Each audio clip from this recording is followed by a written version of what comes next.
মন ভালো খারাপের সময়টাতে গান যেন হয়ে যায় আমাদের একমাত্র বন্ধু। সেই সময়টাতে পাশে কাউকে না পাওয়া গেলেও গান কিন্তু হয়ে যায় চমৎকার সঙ্গী। আর তেমনই চমৎকার সব গান নিয়ে আমি সামিয়া জাহান হাজির হয়ে গেছি ATN বাংলার পর্দায় ATN মিউজিক অনুষ্ঠান নিয়ে। সুপ্রিয় দর্শক, সেট দেখেই বুঝতে পারছেন আজকে রয়েছে জমজমাট আয়োজন। আর এই জমজমাট আয়োজনে আমাদের সেটে অতিথি হিসেবে আছেন বর্তমান সময়ের বেশ জনপ্রিয় একজন সঙ্গীত শিল্পী। আমাদের সঙ্গে আছেন ফারিহা জাহান। গল্প গানে আড্ডায় সময়টা কাটবে বেশ, আপনারা আমাদের সাথেই থাকবেন, কোথাও যাবেন না। ফারিয়া আপু, আপনাকে আমন্ত্রণ জানাচ্ছি আমাদের ATN মিউজিক অনুষ্ঠানে। আপনি কেমন আছেন? খুব ভালো আছি, কেমন আছেন আপনি? ভালো আছি। আপনাকে এর আগেও আমরা আমাদের অতিথি হিসেবে পেয়েছি, কিন্তু আজকে জমজমাট আয়োজনে আপনাকে পাচ্ছি। তো আজকে অনেক অনেক গান শুনবো, কিন্তু তার আগে জানতে চাইছি আজকে কি ধরনের গান থাকছে আমাদের জন্য।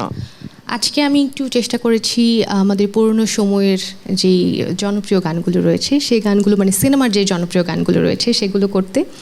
আশা করি দর্শক অনেক পছন্দ করবেন। অবশ্যই দর্শকরা পছন্দ করবে, কারণ 70, 80, 90 এবং 2000 সময়ে 2010 পর্যন্ত যে গানগুলো হয়েছে আমাদের সিনেমাতে, সেই গানগুলো কিন্তু দর্শকদের মনে দাগ কেটে আছে। তো খুব বেশি গল্পে যাব না, প্রথমেই গান শুনবো। কোন গানটি থাকছে প্রথমেই আমাদের জন্য? প্রথমেই করতে চাই অনেক জনপ্রিয় একটি সিনেমা সে সময়কার মোল্লাপাড়ির বউ সিনেমার থেকে অন্তর দিলাম বিছায়া। গানটির কথা লিখেছেন শাহ আলম সরকার এবং কবির বকুল, এবং মিউজিক করেছেন শ্রদ্ধেয় ইমন সাহা। গানটি এখনও কিন্তু তুমুল জনপ্রিয় এবং বিভিন্ন স্টেজ শোতে এই গানগুলো কিন্তু আমরা শুনতে পাই, ভালো লাগে। চমৎকার গানটি শুনবো।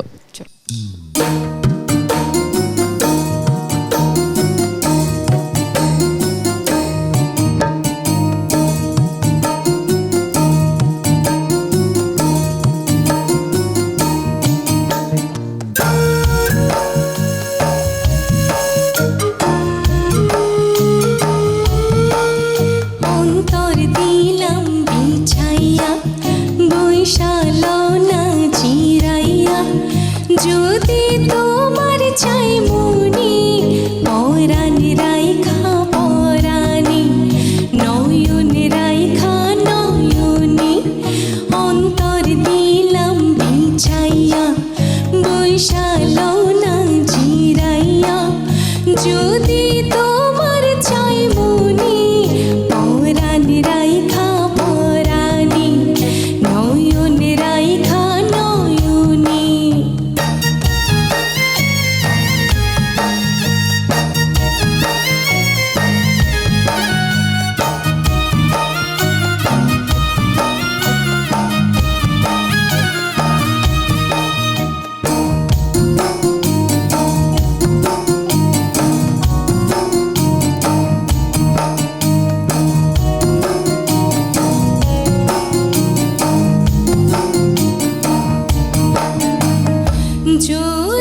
দারুণ দারুণ চমৎকার স্নিগ্ধ একটি গান শুনছিলাম, খুব ভালো লাগছে। ধন্যবাদ। তবে এই গানটি কিন্তু এখন বর্তমান সময়ে আবার নতুনভাবে রিঅ্যারেঞ্জ করে অনেকেই করছে, গানটা এখন ট্রেন্ডে আছে, দারুণ গান। এই যে পুরনো সিনেমার গানগুলো যখন নতুন করে রিঅ্যারেঞ্জ করে করা হয়, একটা ট্রেন্ডে চলে আসে, তখন কেমন লাগে এবং সেই গানগুলো কি আপনি ট্রাই করেন গাওয়ার জন্য? আমি যখন স্টেজে গাই তখন আমি চেষ্টা করি পুরনো যে অ্যারেঞ্জমেন্ট আছে সেটাই ফলো করার জন্য, কিন্তু আমি যেহেতু একজন সঙ্গীত শিল্পী, যে কোনো অ্যারেঞ্জমেন্ট শুনতে আমার ভালো লাগে।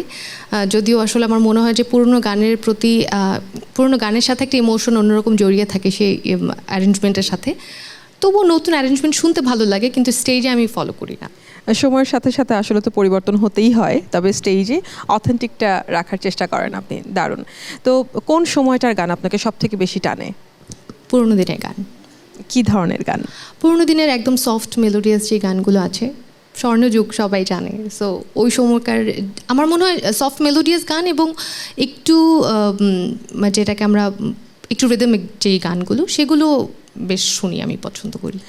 আচ্ছা, বর্তমান সময়ে যখন নতুন কেউ নিজেকে উপস্থাপন করতে চায় তখন কিন্তু তারা পুরনো গানগুলো দিয়েই দর্শকদের মাঝে আসার চেষ্টা করে। আপনার কাছে কি মনে হয়, কেন এই চেষ্টাটা? পুরনো গান আমার কাছে মনে হয় যে এটা মনে হয় একটা শর্টকাট ওয়ে খুঁজছে কিনা আমি জানি না নতুন শিল্পীরা, কিন্তু পুরনো গান হয়তো সবাই, যেটা জনপ্রিয় গান সবাই জানেন, সেই গানের প্রতি তো মানুষের নতুন গানের চেয়ে হয়তো বা, কিংবা নতুন শিল্পী যখন আসে একটা নতুন গান নিয়ে, সেইটা মানুষ যতখানি নেবে তার চেয়ে হয়তো পুরনো গানগুলো যেটা জনপ্রিয় অলরেডি, সেই গানটা মানুষ একটু বেশি শুনবে সেই চিন্তা থেকে হয়তো করে। কিন্তু আমি খুব ব্যক্তিগতভাবে মনে করি যে পুরনো দিনের গান অবশ্যই আমাদের ইন্সপিরেশন, কিন্তু একজন শিল্পীকে বাঁচিয়ে রাখে কিন্তু তার নিচের গান। সো সেই গানগুলো তো আমরা শুনবো, অবশ্যই কাভারও করতে পারি, কিন্তু নতুন শিল্পীদের নিজের গানের উপর আমার মনে হয় ঝোঁকটা বেশি থাকা উচিত। আসলে মৌলিক গানের কোনো বিকল্প মৌলিক নেই। গান, একদম। তো ফারিহা যেহেতু একজন সঙ্গীত শিল্পী, নিজের মৌলিক গানের উপর কতটুকু সচেতনতা রয়েছে? গত বছর আমার প্রথম মৌলিক গান প্রকাশিত হয়েছে, ছুঁয়ে যা দৃষ্টি। গানটির কথা লিখেছেন এই মিজান এবং গানটির সুসঙ্গীত করেছেন স্বগত আলী ইমন। কেমন রিয়াকশন পাচ্ছেন সবার? একদম যেহেতু নতুন গান, আমি বলবো বেশ ভালো। সেখান থেকে ভালো লাগা খারাপ লাগা দুটোই আছে, সব মিলিয়ে থাকবে। আমরা এগিয়ে যাব, ক্যারিয়ারের উপর অনেক বেশি বেশি ফোকাস তো থাকবেই। আপনার ক্যারিয়ারের জন্য আমরা অনেক অনেক শুভকামনা জানাচ্ছি। তো গল্পের এই সময়টাতে আরও একটি গান শুনতে চাই, কোন গানটি থাকছে? এখনও করতে চাই অনেক জনপ্রিয় একটি গান, স্বপ্নের নায়ক সিনেমা থেকে। গানটি নিশিদিন প্রতিদিন স্বপ্নে দেখি। গানটির কথা লিখেছেন শ্রদ্ধেয় মিল্টন খন্দকার এবং গানটি সুর করেছেন শ্রদ্ধেয় আজাদ মিন্টু। আরও একটি আলোচিত গান শুনতে যাচ্ছি, আমরা শুনবো।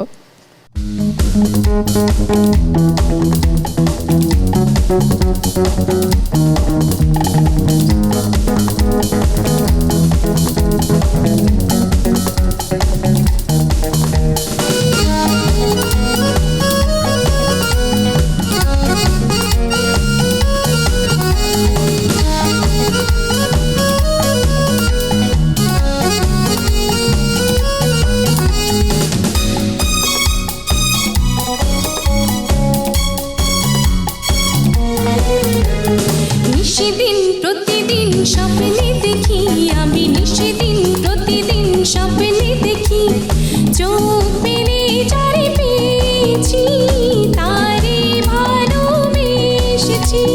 স্বপ্নের নায়ক সে তুমি, আমি জানি, শুধু জানি আমি, স্বপ্নের নায়ক সে তুমি, স্বপ্নের নায়ক সে তুমি।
সে তুমি, স্বপ্নের নায়ক সে তুমি।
স্বপ্নের নায়ক সে তুমি, আমি জানি শুধু জানি আমি, স্বপ্নের নায়ক সে তুমি, স্বপ্নের নায়ক সে তুমি। নিশিদিন প্রতিদিন স্বপ্নে দেখি আমি, নিশিদিন প্রতিদিন স্বপ্নে দেখি, চোখ মেলে যারে পেয়েছি তারে ভালোবেসেছি। স্বপ্নের নায়ক সে তুমি, স্বপ্নের নায়ক সে তুমি।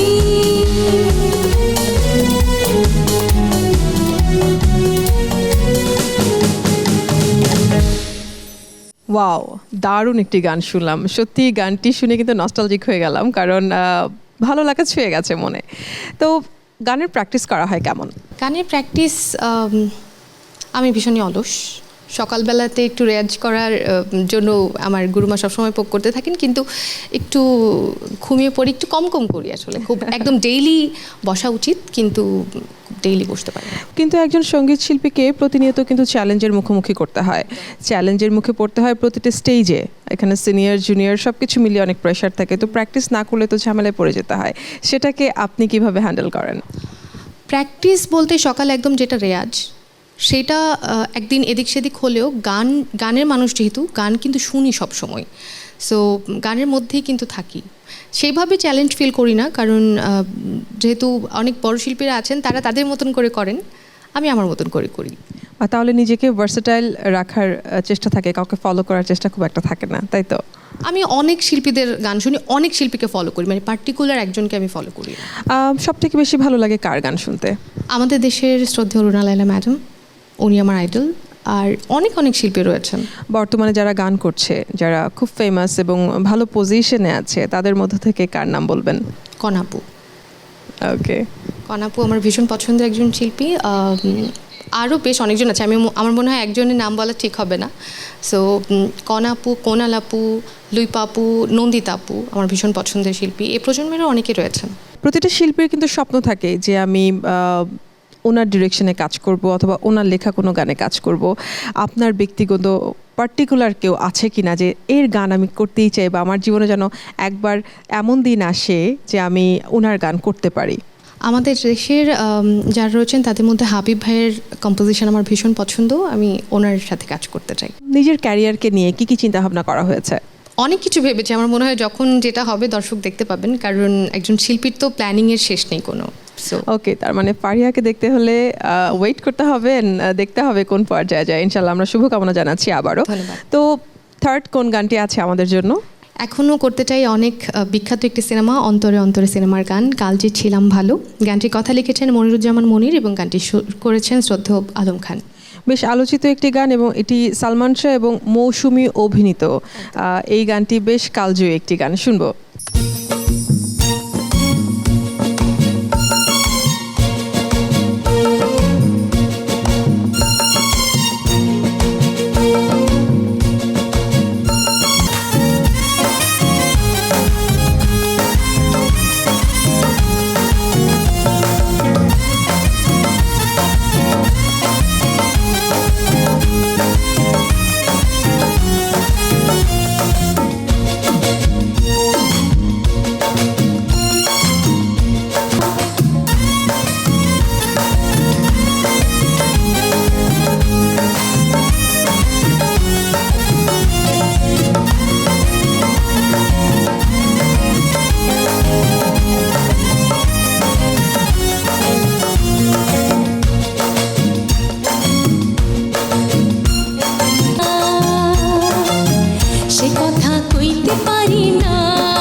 পারি না, না না, একলা রইতে পারি না।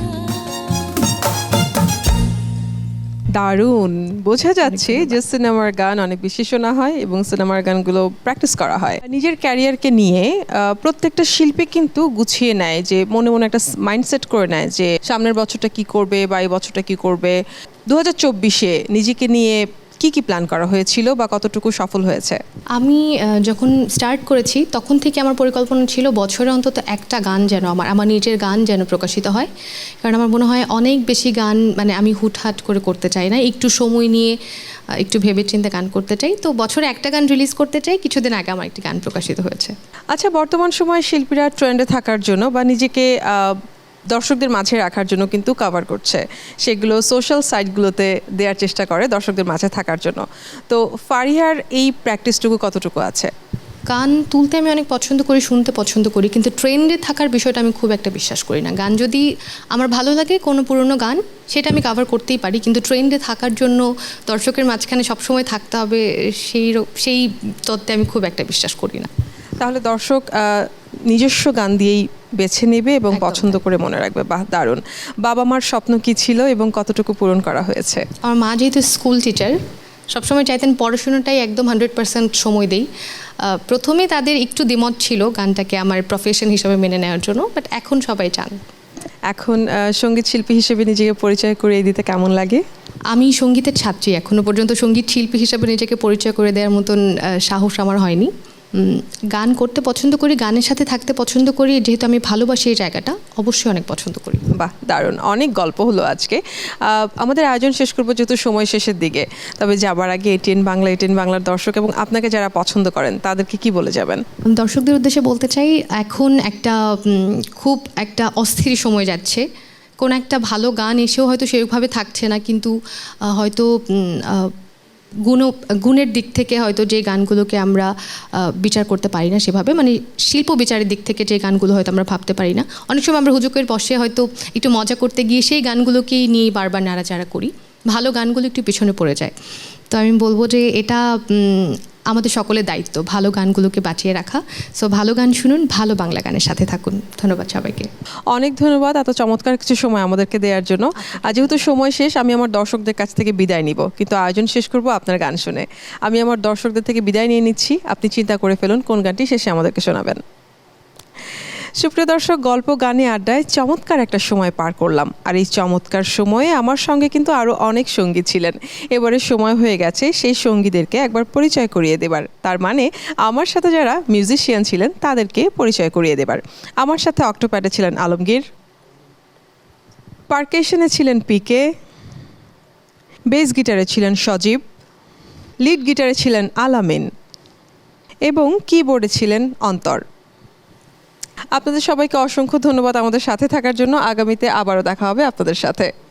দর্শক, গল্প গানে আমি সামিয়া এখানে বিদায় নিচ্ছি। আগামীতে চমৎকার সব গান নিয়ে আবারও হাজির হয়ে যাব এটিএন বাংলার পর্দায় এটিএন মিউজিক অনুষ্ঠান নিয়ে। সেই পর্যন্ত ভালো থাকুন, সুস্থ থাকুন, এটিএন বাংলার সঙ্গে থাকুন। আল্লাহ হাফেজ। শেষে আমাদের জন্য কোন গানটি অপেক্ষা করছে?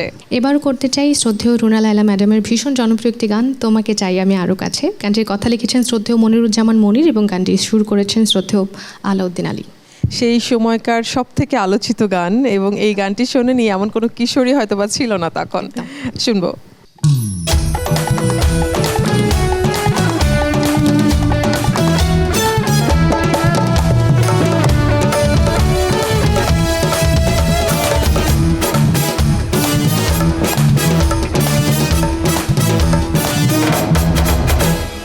তোমাকে চাই আমি আরো কাছে, তোমাকে বলার আরো কথা আছে, আমি বলতে পারি না মুখে তওবা তওবা, দিন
লাগে